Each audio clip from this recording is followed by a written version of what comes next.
The latest controversy between the West and the East is this issue of the events in Myanmar, which the West claims is genocide, using such very serious term to describe what otherwise is a peace and order matter for the Myanmar government, for ASEAN, and for Asia. Well, we will start to explain this continuing issue of the Rohingyas in Myanmar by citing an American news agency itself, the Radio Free Asia, and this is the headline. Attacks in Myanmar's volatile northern Rakhine state leave 71 dead and injured. And these 71 dead are not Rohingyas, but Myanmaris of from different walks of life. 71 people died. Among the dead is one security staffer, 10 policemen, a deputy township officer, and 59 extremists also. This is according to a statement issued by the State Councilor Aung San Suu Kyi's office. How did this happen? This is not just one incident or one terror attack or one explosion, but this is an organized, massive attack. The Arakan Rohingya Salvation Army claimed responsibility for the attacks on 30 outposts. That's the Arakan Rohingya Salvation Army. That's their symbol. Imagine launching an attack on 30 outposts. That is not a small operation. And this is not mentioned in general by the Western press, and they just focus on the counter-offensive from the Myanmar police and military in order to hunt down. Some estimates say around 500 ARSA militant terrorists, guerrillas that operated in this attack on 30 outposts. The group is believed to have incited deadly attacks on 3 local border guard posts in October 2016 too, and claims to lead an ongoing insurgency movement in northern Rakhine's Mayu mountain range. And Burma, of course, has been ramping up military action in the Arakan state and so on. And now the Western media has been in firing this up, and this has been brought to the United Nations. And as often is the case, the UN is greatly influenced by the Western powers, and so you have this distorted, exaggerated reports. Now, it is true that there is massive exodus of Rohingyas, but that is not to be that is not unexpected in these operations where the Rohingya militants hide among their communities. And their communities may not necessarily support them, but cannot, as in many cases in guerrilla situations, the populations are also fearful of the guerrillas. So, that I should put the picture straight. The truth is also the Buddhists and the Muslims in Myanmar have had hundreds or have lived together peacefully and in harmony for many, many decades. There are, of course, continuing tensions between the two racially different communities, and there are historical issues also here because many of these Rohingyas were brought in as workers by the British colonial power during its time in Burma. And so this is not considered by the mainstream Myanmar society as part of their natural community. However, the demand for blanket citizenship for all the Rohingyas is objected to by the Myanmar government and by the Myanmar mainstream society. Because citizenship would require fulfilling fulfilling certain citizenship requirements. Even us in the Philippines, before other nationalities are accepted into Philippine society as citizens, you have to fulfill requirements. But this is objected to by the Western parties and the human rights organizations and so on. So we'll go on with some details there. But we have an image there of Buddhists and Muslims in Myanmar trying to work together. But over and beyond this, there are issues in the background that need to be explained, reported and explained. And one of these, of course, is the operation of George Soros and its interest in oil and geopolitical considerations. And we have an item there, Myanmar's Rohingya crisis, George Soros, oil, and lessons for India. Remember, India are also rejecting the Rohingya refugees because they have also concerns about possible problems that will emanate from this. So let me just give you a bit of that. What this Myanmar Rohingya crisis involving George Soros, oil, and lessons for India, as authored by Shelley Castley, that appeared under the name of Tyler Durden in Zero Hedge. I am quoting from the writer. When George Soros comes to this or that country, he looks for religious, ethnic, or social contradictions, chooses the model or action for one of these options or their combinations, and tries to, quote, warm them up, unquote. What is this oil aspect?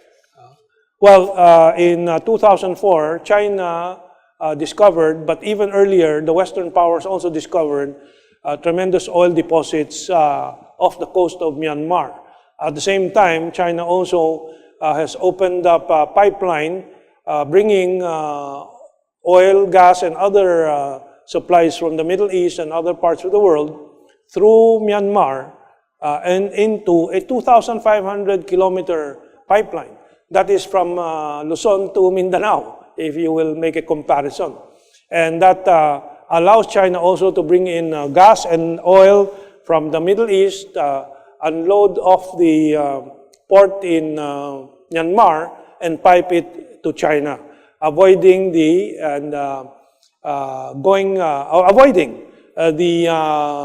need to pass through the Malacca Straits, which has long been threatened with closure by the US, Australia, and New Zealand exercise Talisman Sabre, which our frequent guest, General Victor Corpus, retired, stresses that the Talisman Sabre naval exercise, military exercise, has always been avowedly an exercise to close off the Malacca Straits.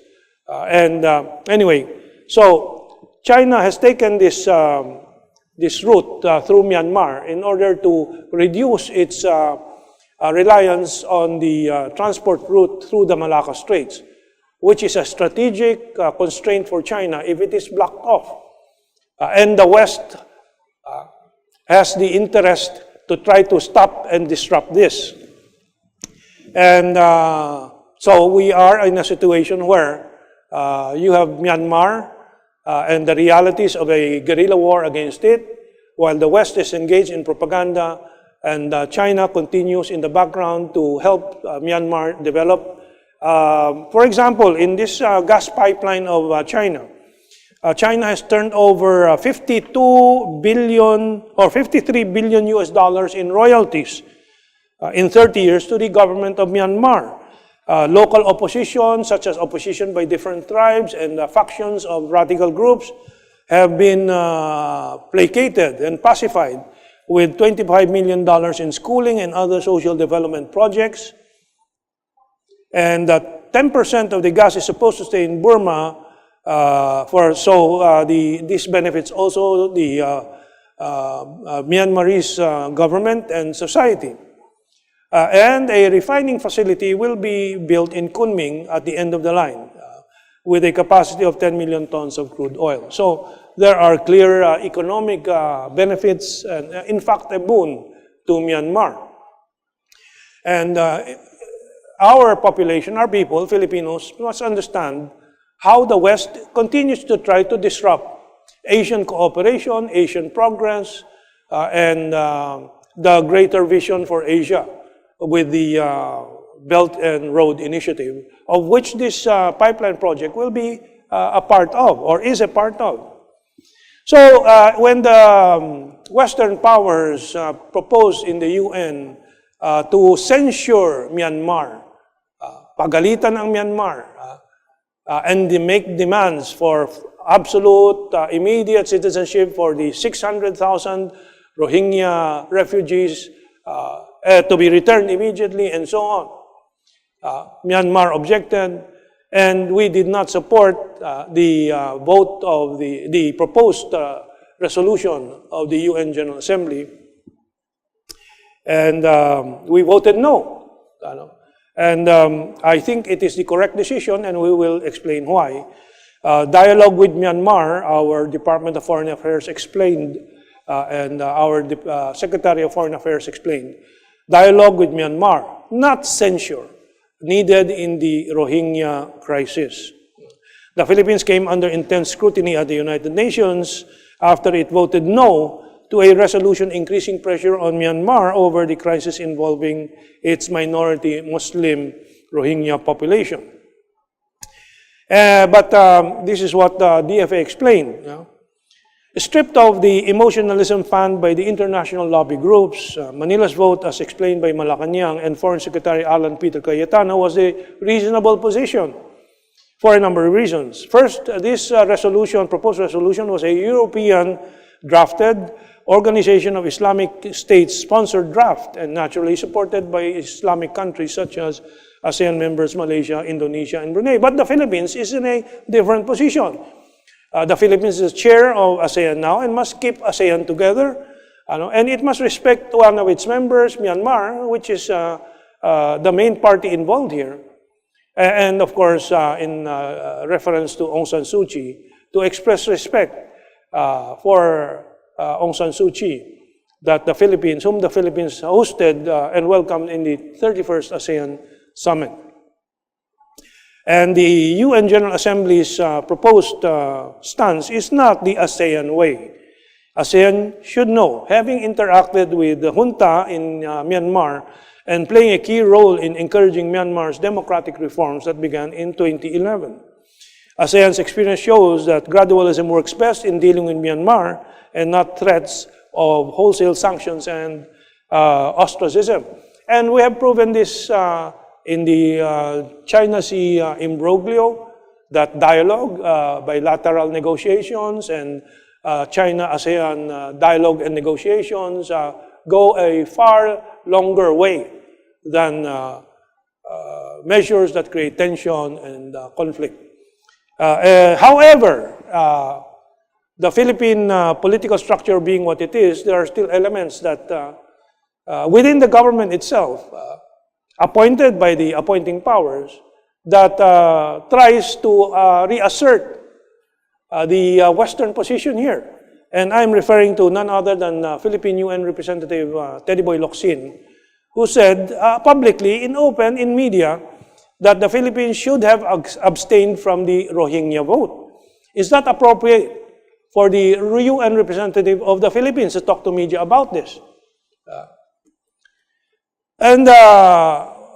Worst of all, Teddy Boy Locsin, in his talks with media, used the term genocide in describing and referring to what is going on in Myanmar, which is absolutely false. There is no genocide. There is no massive massacre. Another term being used is ethnic cleansing, that they are being driven off to remove them from Myanmar, these Rohingyas. Again, there is no ethnic cleansing, because it was understood from the very beginning that they were not being driven out systematically and decidedly by the Myanmar government. It is just that they fear the consequences of the conflict and voluntarily left. There is no order to drive them out, and they are being welcomed in. Myanmar has kept negotiations going for the return, but with some conditions.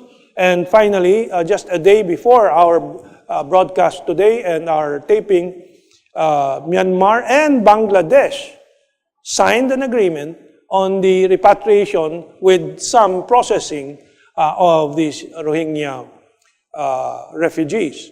So this belies the continuing claims of the Western interests and the Western powers influencing the UN General Assembly. And Teddy Boy violated some very fundamental rules in government, and not to contradict the official policy of government openly. If you want to discuss something, discuss it within the auspices of the offices involved. But we will see further what develops after the government had already expressed again its position by defending it. This next item reports this. Palace defends Philippine vote versus the UN resolution on the Rohingyas. Unfortunately, we have a very colorful picture there of the new spokesperson, Harry Roque. But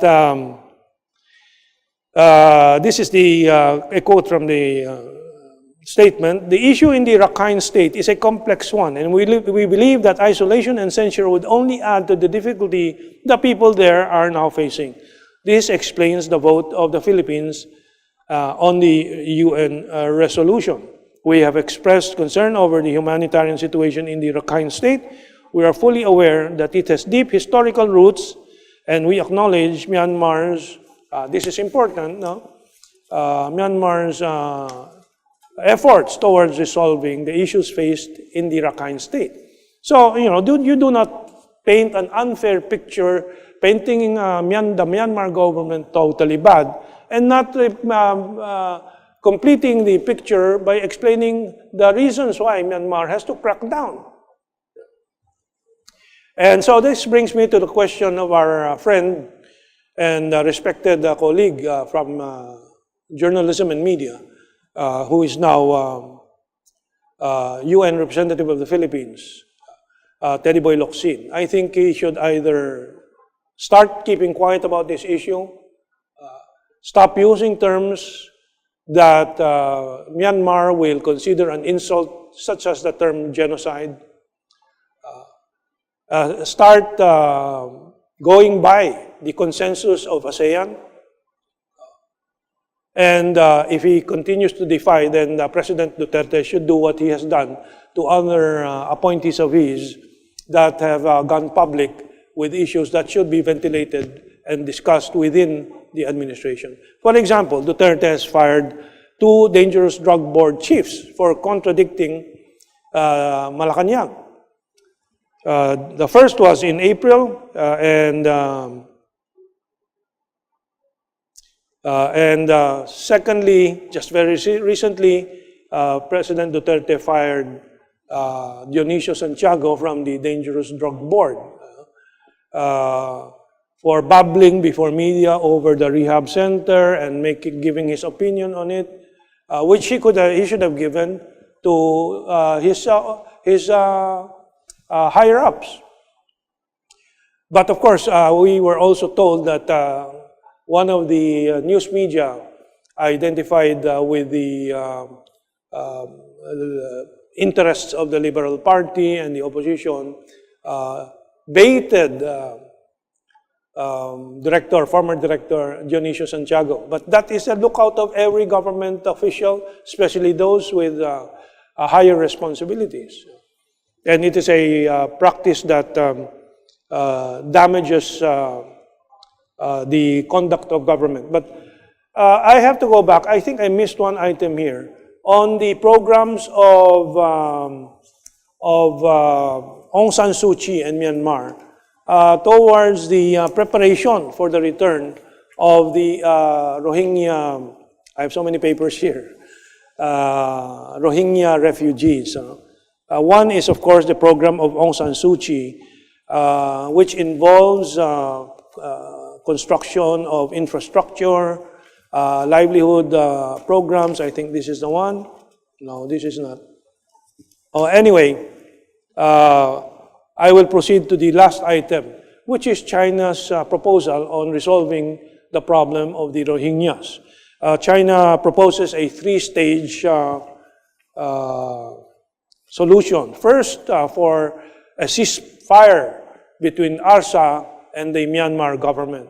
Second, initiation or launching of dialogue and talks between the parties. And the third stage, for the international community to help develop Rakhine. Chinese statement describes this. Rakhine is rich in resources, but develops them inadequately. The Minister of Foreign Affairs of China said, "We call on the international community to help the region eradicate poverty and increase investment. China is willing to help and play its part." China and Myanmar are very much different in size. Now it is Aung San Suu Kyi responding. China and Myanmar are very much different in size and power. But when it comes to mutual understanding, the two countries are friends with the same value. So there's the one I was looking for, where Aung San Suu Kyi's plans are explained. Myanmar authorities plan to implement the recommendations made by the Advisory Committee on Rakhine State, chaired by Kofi Annan, through the Union Enterprise for Humanitarian Assistance, Resettlement, and Development in Rakhine, an initiative undertaken by Myanmar's democratic leader Aung San Suu Kyi. They will develop the Rakhine State's infrastructure, roads, bridges, and organize resettlement of returning Rohingya refugees. And so, with that plan, why is the West continually harping on unsubstantiated, unfounded charges of genocide, ethnic cleansing, and so on? So, I want our Filipino people to share this understanding that I have, that there is constant attempt, or there are constant attempts to confuse Asians, to poison Asian minds about Asia itself and the component countries of Asia. And we must guard against this. And our show was initiated because we have seen so much of this distortions, exaggerations, and outright disinformation by the Western media and Western heavily influenced institutions like the United Nations. So Wang said further, economic development of the Rakhine State is needed. China is ready to help. So the proposals are there. China and the Philippines are one in wanting peace for Myanmar, respecting the internal affairs of Myanmar, and will support, particularly China, in terms of finance and development projects.